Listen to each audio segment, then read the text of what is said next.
बख्तियारपुर क्षेत्र के गिदौर इलाके में पूजा एंटरप्राइजेस के नाम पर जाली फर्म चलाने वाले कंपनी का अब भंडाफोड़ हुआ है। पूजा एंटरप्राइजेस के नाम से एक जाली फर्म चल रहा था। जानकारी के अनुसार कृति आटा आरवी एंटरप्राइजेस के नाम का इस्तेमाल कर डुप्लीकेट आटा बाजार में बेचा जा रहा था। जब कंपनी के लोगों ने इस बात की तहकीकात की तो पता चला कि आरवी एंटरप्राइजेस कंपनी के नाम की छपाई कर पूजा एंटरप्राइजेस जो है वो नकली आटा बाजार में बेच रही है। मामले में पूजा एंटरप्राइजेस के प्रोप्राइटर को इस बात की जानकारी भी दी गई कि वो डुप्लीकेट आटा बाजार में बेच रहे हैं, लेकिन इसके बाद भी वो डुप्लीकेट आटा जो है बाजार में बेचते रहे। कंपनी के मैनेजर और डायरेक्टर राजीव कुमार ने बख्तियारपुर थाने को इसकी सूचना दी। बख्तियारपुर थाना पुलिस ने जब छापेमारी की तो सारे खेल का खुलासा हुआ। स्थानीय लोगों ने दबी जबान में कहा कि यहाँ बाहर से बड़ी कंपनियों के चोकर मंगाए जाते हैं और उसमें भूसी और अन्य सामग्री मिलाकर बोरे में पैकिंग कर उसे बेचा जाता है। पुलिस की ओर से बताया गया कि प्रशासन इस मामले में तहकीकात कर रही है।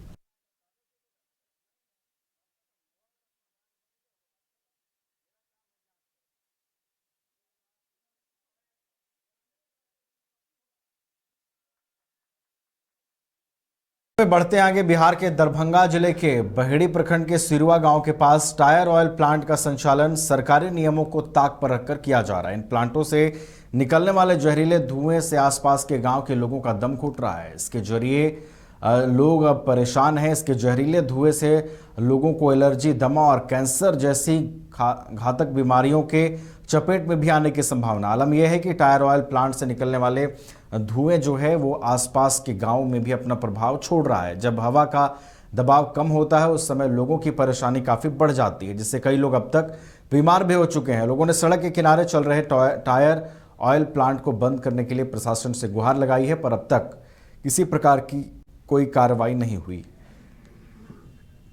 जैसा कि मैं समझ पा रहा हूँ, कोई भी प्लांट या इंडस्ट्री लगती है तो उसे परमिशन लेने की आवश्यकता होती है, और ख़ास तौर से अगर टायर जलाने जैसा कोई प्लांट है तो बिहार राज्य प्रदूषण नियंत्रण बोर्ड से उसे परमिशन लेने की आवश्यकता होगी। आप लोगों के द्वारा जो मामला संज्ञान में लाया गया है, मैं कल टीम भेजूंगा कि उनके पास पर्याप्त जो परमिशन चाहिए वो है या सही ढंग से उनके पास कोई परमिशन नहीं है और अवैध तरीके से चला रहे हैं।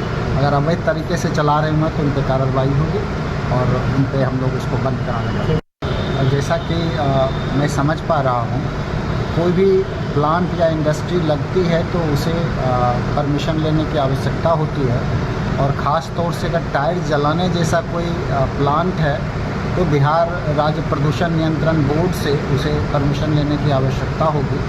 आप लोगों के द्वारा जो मामला संज्ञान में लाया गया है, मैं कल टीम भेजूंगा कि उनके पास पर्याप्त जो परमिशन चाहिए वो है या सही ढंग से उनके पास कोई परमिशन नहीं है और अवैध तरीके से चला रहे हैं। अगर अवैध तरीके से चला रहे हैं तो उन पर कार्रवाई होगी और